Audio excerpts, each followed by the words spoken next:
Thanks so much and welcome back.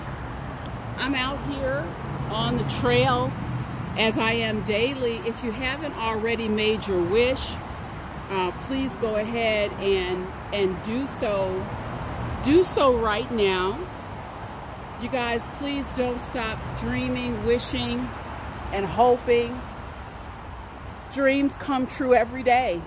It's just fantastic. But you have to be your best self.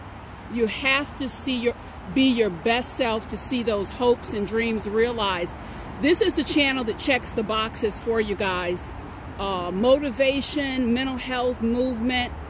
We've got it all. We've got it all. I walk daily. I love to connect with you and take you with me.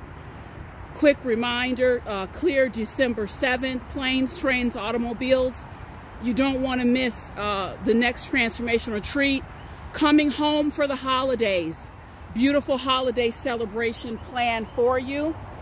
I'm out here based in New Jersey, so I can't wait to see you. Let's go ahead and jump into the content, guys. This whole week, we've been talking about dealing and healing your traumatic self. Shared a little bit in installation 1 and 2 about why we do what we do, how the traumatic self can really come in and trip you up, make you do things you ordinarily wouldn't do if you were operating from a place of health. I also talked a little bit about how we break the bond with the traumatic self. And today's installation, I want to move a little bit deeper, and I want to talk about the necessity. I really cannot stress this enough, guys. The necessity of forgiving yourself for all actions, thoughts, deeds, behaviors you may have engaged in when you were acting out of your traumatic self, you guys, because when you hold on to the guilt and the residue of shame, rejection, whatever the case may be, we could go down a full list of emotions and fallout that can happen when we are operating out of from our traumatic self. You know, I was reflecting before I made this video on what I wanted to share with you. And I have to say, you know, what comes to mind, there were several incidents that occurred when I was acting out of my traumatic self, not balanced, not grounded. And there were 2 particular, recount 3. There were 3 particular relationships.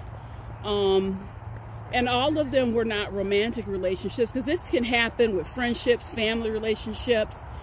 And you guys, I have to tell you, just acting out of that traumatic self that was confused at points, in need. I had convinced myself I was just in need on many levels. And I permitted, not because I wanted to, guys, not because I wanted to permit this, I permitted gross and egregious disrespect. Gross and egregious disrespect. And as I began to heal, I also, this is one of my favorite spots, guys, on the trail. It's so beautiful, so serene. This water is just crystal clear today.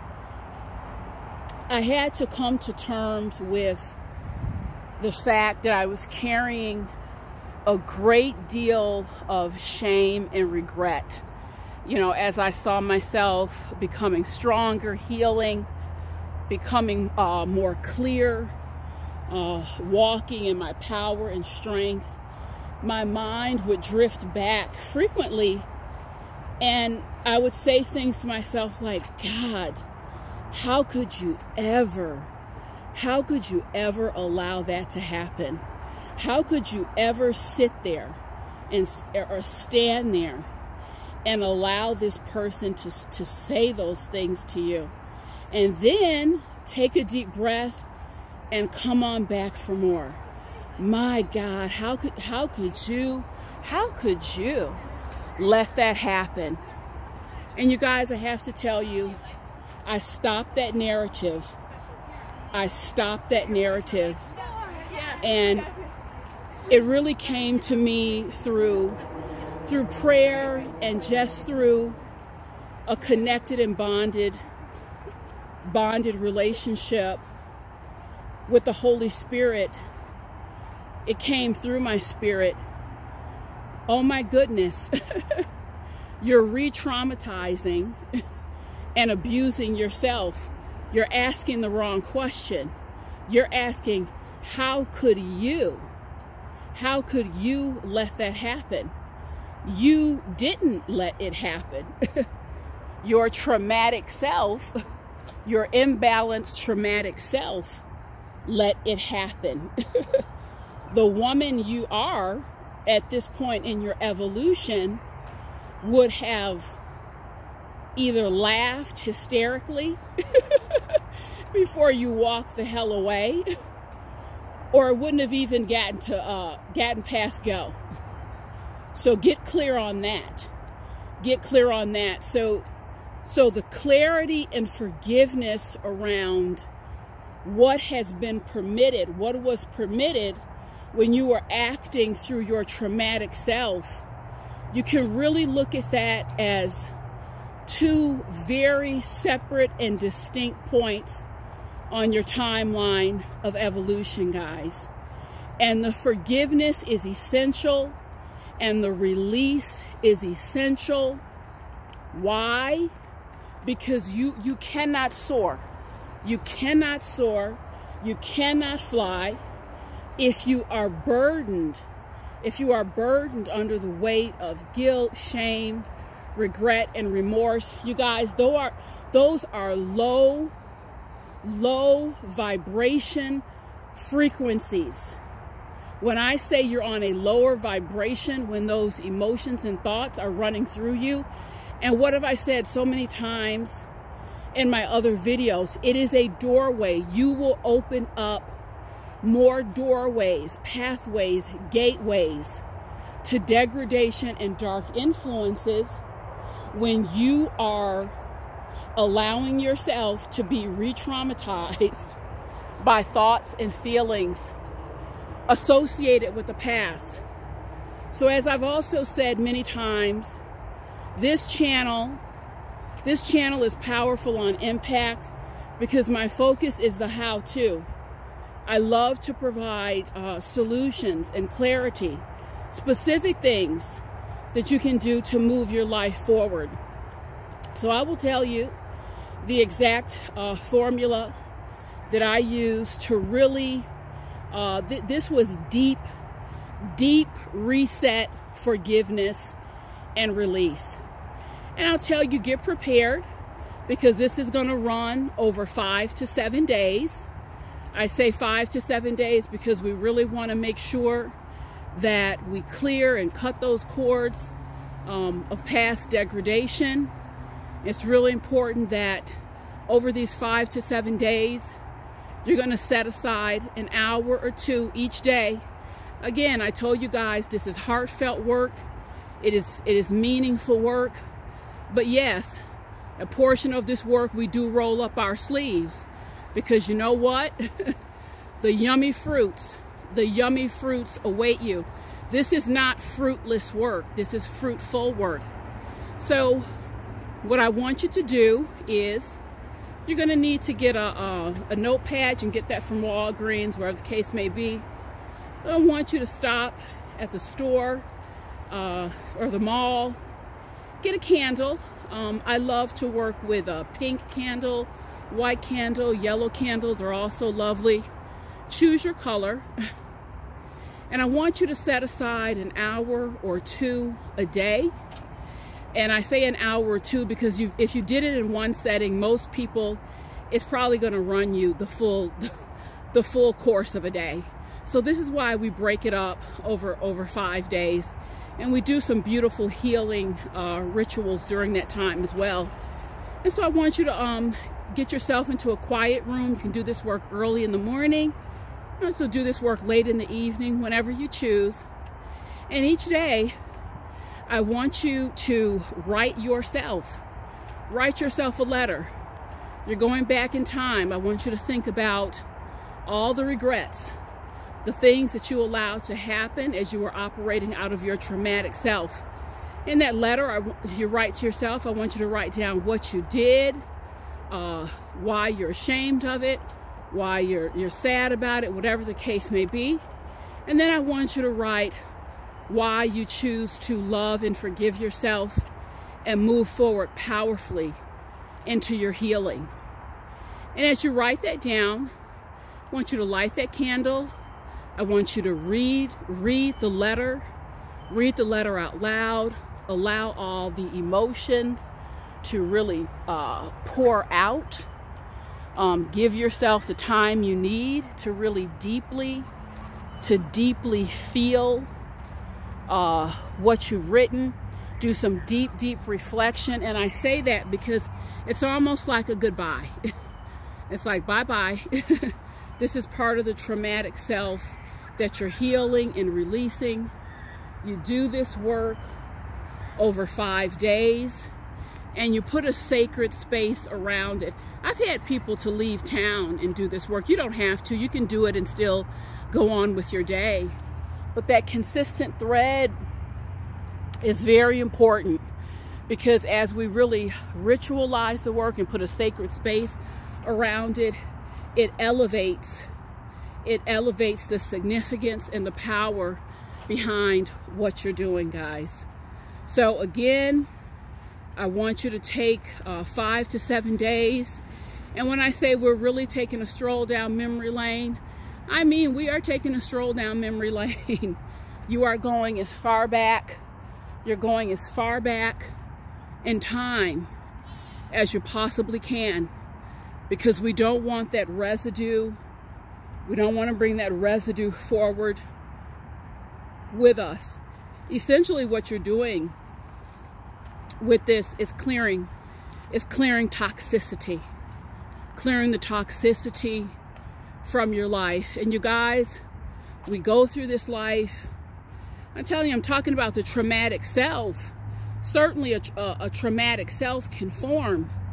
But you guys, we traumatize each other. We traumatize each other, and we traumatize ourselves. One of the things that it's been stunning for me to just see, people are so unconscious and busy these days, and not stopping for the basic check-ins of humanity. You know, I've talked to so many people, especially over this last few weeks, and they'll tell me things like, Sheila, I'm going through something. It's not that people don't know. I've been surprised that it just seems like they don't care. No one is called, no one is texted. It has hurt me. It has deeply hurt me. You guys, that can translate, depending on where a person is, that can translate into a form of trauma. A form of trauma. Part of the reason I'm so passionate about this work is I understand, because of where we are now, collectively as a society. Don't get me wrong. There are gorgeous people out here in the world. Amazing. It's a beautiful world, you guys, but it has changed, and that's undeniable. It's a much more transaction-based world. There's a lot more isolation in the world today. So it's important that you work on yourself and that you are really shoring up. You are really shoring up that inner resiliency, because you're going to need it. you're going to need it more than ever. I mean, people are throwing some humdingers, some humdingers out here. And some of this stuff, if you don't have your inner reserves bolstered up, some of what can happen, it takes people out. Some of what will occur is shocking enough. It's really distressing, and it's taking people out. So I can't stress it enough. This work of our lives, rebalancing, this is not a one-shot deal. This is work, and you work it to the point where it becomes automated, guys. You work it to the point where it all becomes automatic. Heard someone say a few days ago, I'm just so busy. There's so much going on. I want to get in and do this stuff. See, I don't want to hear that anymore, guys. I'm sorry. I'm a little spicy this morning. I don't want to hear about that anymore. You're telling me I feel like crap every day. My life is in a shambles. I'm not enjoying my children. I wake up, I'm not connected to joy. And then the second thing is, but I'm too busy to make time to get myself together. I'm sorry. This is time to have some tough conversations. Something's got to give. Something's got to give.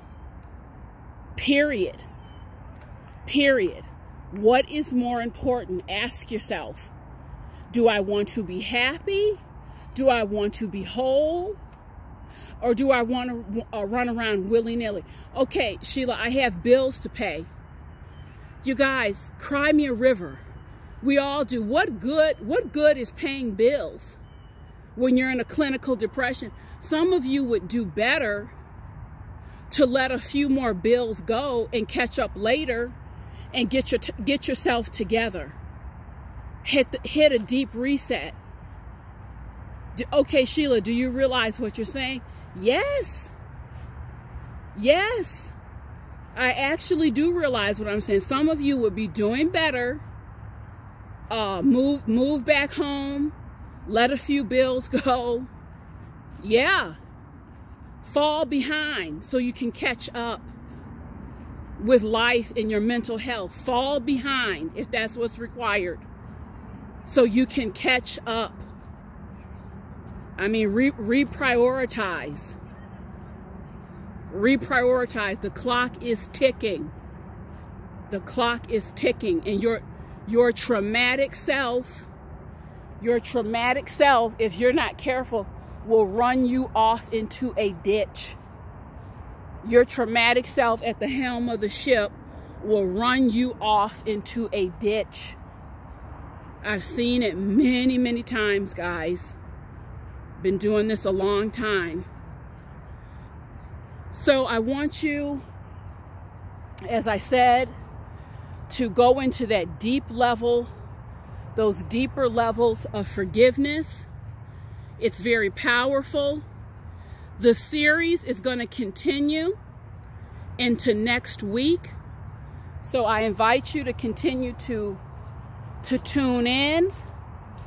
It's really powerful content, guys. And I'm going to continue on. I have a super day planned, some R&R. Going to relax with the family a little bit, kick up my heels. It's been an intense couple weeks. So I'm thanking you so much, and I'll see you soon.